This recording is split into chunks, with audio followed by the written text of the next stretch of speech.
Palette of the Month Club, which is going to be my Cargo Cosmetics Summer in the City palette. Yes, I'm so excited. So this, I don't believe is still available. I tried finding it. I had bought mine on Birchbox's website last summer, and I tried going on Cargo's website, and neither one of them still had it. But I believe this retailed for either $39 or $32 when I got it. I used Birchbox points and a coupon, so I'm pretty sure I didn't pay anything for it, but I didn't get to use it a whole lot because I was working on my Too Faced palette. So I'm gonna go ahead and show you guys some of the features of this, launch all of the shadows, and then later on this month, I will do a tutorial with it, and then at the end of the month, I will show you guys my final thought on this palette. First off, it is held together by a magnetic piece that is quite sturdy.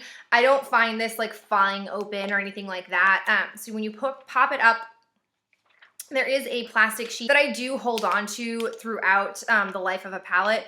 I don't know why I do. It's kind of a pain in the butt, but it's my habit. Then you have a decent sized mirror on here that I'm a big fan of, and you can fold this over, and then you have all of these gorgeous shadows. And you also have a double-ended brush that has sealers on here that you can kind of move up and down to protect the bristles. This other one I have to take off the plastic seal for it, but I've actually never used this brush. For whatever reason, whenever palettes come with brushes, it's just like, I'm gonna go ahead and use what I'm used to, but I definitely will try these out. These feel really soft. The other thing it came with, which doesn't appeal to me, it's a Cargo Cosmetics black pencil liner. It doesn't feel like super special or creamy or anything like that, so I'll use it for the sake of Palette of the Month Club. I don't feel compelled to like pan this or get a ton of use out of it. The shadows, however, I do love. I have honestly never really used a whole lot of Cargo Cosmetics at all. I have heard really like hit or miss reviews. People have been like they either love the quality of something or they hate it, and it's pretty consistent. Like there was one palette they were selling at Kohl's, and every review that I watched, it was the same. Like they just didn't like the quality. They felt like it was really chalky. I had watched a number of reviews where people had talked about this palette, and I just couldn't resist it. These colors they just are so beautiful. And I feel like I don't have a lot of kind of cool toned shades, and it just for whatever reason spoke to me, which sounds so weird, but alas, they did. Right, so the first three colors I have are Rooftop, Sunset, and Bike Ride, and I have them swatched in that order here. It's very like buttery.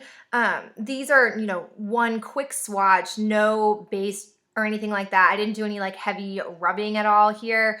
They're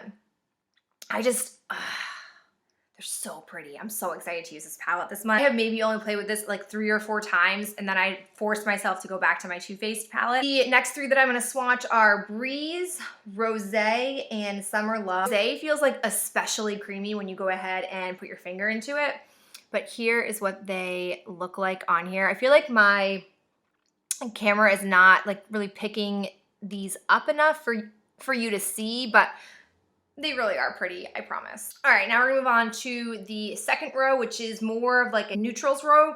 I've got Heat Wave, Gelato, and Sizzle, and just like look at those.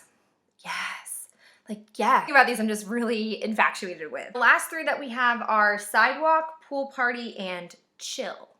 And these purples are just really, I think, wearable purples. They're pretty subdued, but just like metallic. So as you probably can see from the swatches, this palette is all metallics, not a matte in sight, not like anything calm about these. They're very shimmery, they're very metallic-y, kind of a satin finish as well.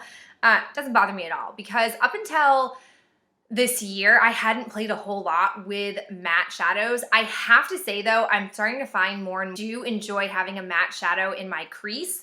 So I will be curious to see if I find myself missing mattes when I play with this. But I'm just so excited for this palette. It definitely was underrated for me. I knew that I liked it, but I didn't give it a fair enough shot to play with it. So I'm very much looking forward to doing that. I will keep you guys posted on my thoughts and my tutorial later on this month. I will talk to you guys in my next video. Bye.